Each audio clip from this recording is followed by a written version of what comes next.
بسم اللہ الرحمن الرحیم۔ السلام علیکم اسٹوڈنٹس، کلاس 9 اسلامیات کی بک ہے۔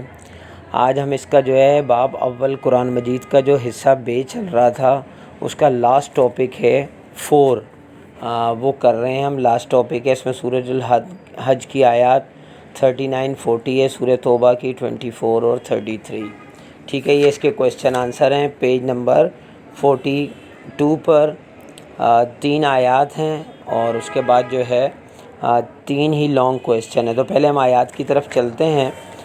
پہلی آیت جو ہے وہ آپ کے پیج نمبر 36 پہ ہے۔ ترجمہ: وہی تو ہے جس نے اپنے پیغمبر کو ہدایت اور دین حق دے کر بھیجا تاکہ اس دین کو دنیا کے تمام دینوں پر غالب کرے، اگرچہ کافر ناخوش ہی ہوں۔ سیکنڈ آیت ہے پیج نمبر 38 پر، یہاں 2 آیات ہیں، آیت نمبر 18 اور 19۔ تو ہمیں 18 کا جو ہے اس میں ترجمہ لکھنا ہے: جن مسلمانوں سے خواہ مخواہ لڑائی کی جاتی ہے ان کو اجازت ہے کہ وہ بھی لڑیں، کیونکہ ان پر ظلم ہو رہا ہے اور اللہ ان کی مدد کرے گا، وہ یقیناً ان کی مدد پر قادر ہے۔ یہاں تک اس کو ہم نے لکھنا ہے۔ پھر آیت نمبر 3 ہے پیج نمبر 40 پر، یہ وہ لوگ ہیں کہ اگر ہم ان کو ملک میں حکومت دے دیں تو نماز قائم کریں اور زکوٰۃ ادا کریں اور نیک کام کرنے کا حکم دیں اور برے کاموں سے منع کریں، اور سب کاموں کا انجام اللہ ہی کے اختیار میں ہے۔ نیکسٹ لانگ کویشچن ہے۔ سیکنڈ سورہ حج کی آیت 41 میں اسلامی سلطنت کے مقاصد و اہداف اور خوبیاں تحریر کریں۔ پھر تھرڈ ہے سورہ توبہ کی آیت نمبر 24 کی روشنی میں ایک سچے مومن کو سب سے زیادہ محبت حضرت محمد صلی اللہ علیہ وسلم سے، اللہ تعالیٰ اور اس کے رسول سے کرنی چاہیے، وضاحت کریں۔ چوتھا ہے غلبہ اقتدار ملنے کے بعد مسلمان حکمرانوں کے فرائض کیا ہوں گے، وضاحت کریں۔ تو یہ 3 کویشچن ہے۔ کویشچن نمبر 2 سورہ حج کی آیت میں جو ہے بتایا گیا 41 میں کہ اس آیت میں مہاجرین کی فضیلت اور ان کے اقتدار کی پیشن گوئی، اسلامی ریاست کی ذمہ داریوں اور دین کے مددگاروں کی صفات و خصوصیات کا ذکر ہے۔ اگر ان کو حکومت ملے تو ایمان، عمل صالحہ، عبادت گزاری، شرک سے پرہیز، دین حق کے غلبے کے لیے جدوجہد اور خوف و خطرے میں ثابت قدم ہوں، نیز نماز اور زکوٰۃ کی پابندی کریں، اپنے اختیارات نیکی کو پھیلانے اور بدی کو مٹانے میں استعمال کریں۔ مدینہ منورہ میں ہجرت کے بعد پہلی اسلامی ریاست کا قیام عمل میں آیا، جس کے لیے میثاق مدینہ کے نام سے پہلا آئین اور دستور بنایا گیا، جس کے مطابق حضور اکرم صلی اللہ علیہ وسلم اس کے سربراہ اور رعیت کے درمیان صلح صفائی کرانے کے ذمہ دار قرار پائے۔ اس طرح رعایا کو امن و سکون فراہم کرنا، ان کی تعلیم، صحت اور معاش کا انتظام کرنا بھی ریاست کی ذمہ داریوں میں شامل رہا، چنانچہ آیت مذکورہ میں ان باتوں کی تاکید کی گئی ہے۔ کویشچن نمبر 3 سورہ توبہ کی آیت 24 کی روشنی میں ایک سچے مومن کو سب سے زیادہ محبت اللہ تعالیٰ اور اس کے رسول صلی اللہ علیہ وسلم سے کرنی چاہیے، وضاحت کریں۔ پیج نمبر 35 پر اس آیت میں ہر قسم کی رشتہ داریوں اور تعلقات کے بعد بیان کیا گیا کہ اللہ تعالیٰ پر ایمان، اللہ تعالیٰ اور حضرت محمد صلی اللہ علیہ وسلم سے محبت اور اللہ تعالیٰ کے راستے میں جہاد کرنا دنیا کی ہر چیز سے مقدم ہے۔ ایمان دنیا کی سب سے بڑی دولت ہے، جس کے باعث نہ صرف انسان دنیا میں فائدہ حاصل کرتا ہے بلکہ اس کے ساتھ ساتھ آخرت کے لیے بھی تیاری ہوتی رہتی ہے۔ مذکورہ آیت میں اللہ تعالیٰ نے اپنے اور اپنے رسول حضور اکرم صلی اللہ علیہ وسلم کی محبت و اطاعت اور جہاد فی سبیل اللہ کو بڑی شان اور عظمت سے بیان فرمایا۔ مثلاً جو ایمان لائے اور ہجرت کی اور اپنی جان اور مالوں سے جہاد فی سبیل اللہ میں حصہ لیا، اللہ کے یہاں ان کا بہت بڑا مرتبہ اور وہی کامیاب لوگ ہیں۔ اے ایمان والو، تمہارے والدین، تمہاری اولاد، بیویاں اور دیگر رشتہ دار اور مال و جائیداد، یہ سب اللہ اور اس کے رسول سے زیادہ محبوب نہیں ہونے چاہیے، اور والدین و دیگر رشتہ داروں کی محبت تمہیں راہ حق پر چلنے پر رکاوٹ نہ بنے۔ اگر کوئی شخص اللہ اور اس کے رسول کو سب سے زیادہ محبوب نہیں رکھتا تو پھر وہ اللہ کی ناراضگی سے بچ نہیں سکے گا۔ کویشچن نمبر 4 غلبہ اقتدار ملنے کے بعد مسلمان حکمرانوں کے فرائض کیا ہوں گے، وضاحت کریں۔ تو دیکھیں یہ بتا دیا گیا ہے پیج نمبر 41 پر، جب ایمان والوں کو زمین میں حکومت و اختیار حاصل ہو تو ان کو مندرجہ ذیل باتوں پر خاص طور پر دھیان دینا چاہیے۔ ٹھیک ہے، جب مسلمانوں کو یعنی حکومت ملے تو انہیں کیا کرنا چاہیے؟ نماز قائم کرنا، نماز دین کا ایک اہم رکن ہے، اس کو ٹاپک کو لکھنا ہے۔ پھر زکوٰۃ ادا کرنا، اس کے بارے میں لکھنا ہے۔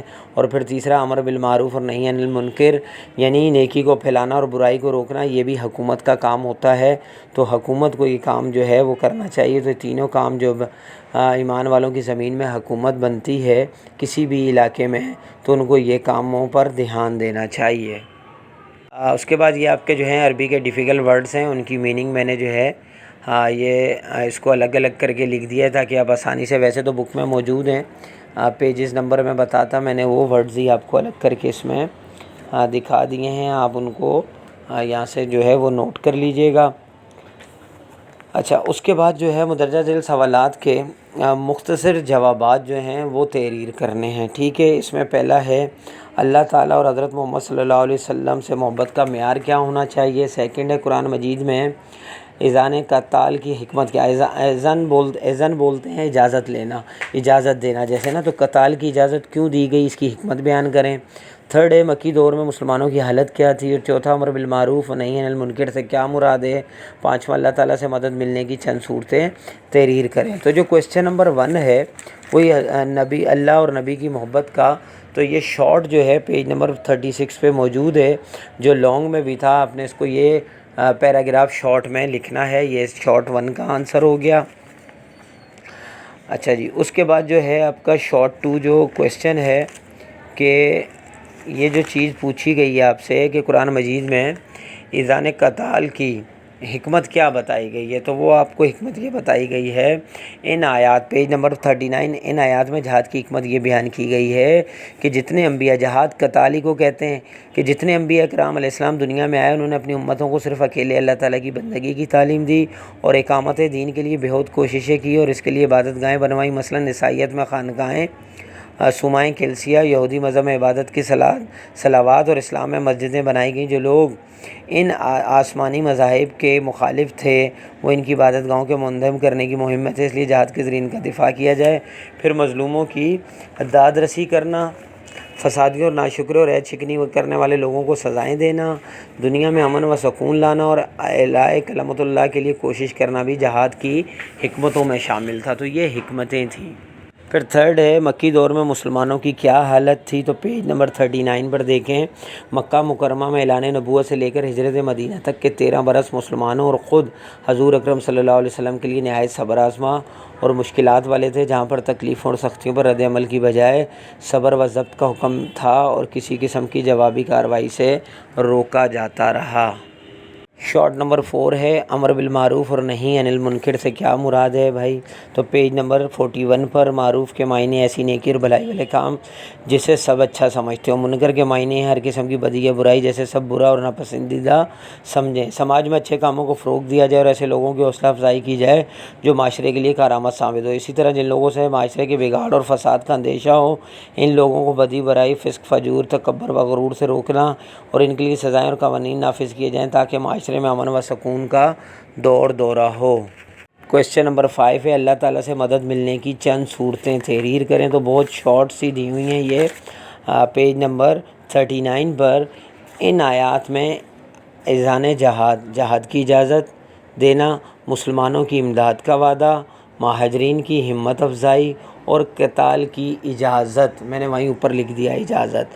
ایک لائن آپ یہ لکھیے گا، اس کے بعد نیکسٹ لائن اسی پیج پر ہے، اسلام کے دشمن ظالم لوگوں کے مقابلے میں اللہ تعالیٰ مومنوں کا دفاع کرے گا۔ تو یہ آپ نے سوال نمبر 5 میں لکھنا ہے۔ نیکسٹ لاسٹ کویسچن ہے درست سوالات کے جوابات پر ٹک کا نشان۔ بیع عبادت گاہ ہے، یہ آپ کو میننگ میں بھی دیا ہوا ہے، کلسیے بھی بولا جاتا ہے، بیع بھی بولا جاتا ہے، عیسائیوں کی عبادت گاہ ہے یہ، ٹھیک ہے۔ سیکنڈ ہے مسلمانوں کی مکہ مکرمہ سے مدینہ منورہ ہجرت کرنے کی وجہ تھی کفار مکہ کے مظالم۔ تیسرا ہے مسلمانوں کو جہاد کی اجازت دی گئی مجبوری کی حالت میں۔ چوتھا ہے مسلمانوں پر کفار مکہ کے مظالم کی وجہ تھی مذہبی دشمنی۔ پانچواں اقامات صلوات و ایتاء زکوٰۃ اور امر بالمعروف و نہی عن المنکر کا اہتمام کرنے کی ذمہ داری کس کی ہے بھائی، حکمرانوں کی، جیسے کہ ہم نے پیچھے پڑھا بھی ہے۔ تو یہ آج کا جو آپ کا ٹاپک تھا، لاسٹ ٹاپک تھا حصہ بے کا، یہ اینڈ ہو گیا۔ اب نیکسٹ باب دوم شروع ہوگا۔ آئی ہوپ کہ آپ کو بہت اچھی طرح سے سمجھ آ گیا ہوگا۔ اگر کوئی چیز رہ گئی ہو تو آپ کمنٹ میں جو ہے وہ مجھ سے پوچھ سکتے ہیں، اور انشاءاللہ نیکسٹ ویڈیو میں ملیں گے۔ جب تک کے لیے اجازت دیجیے، اللہ حافظ۔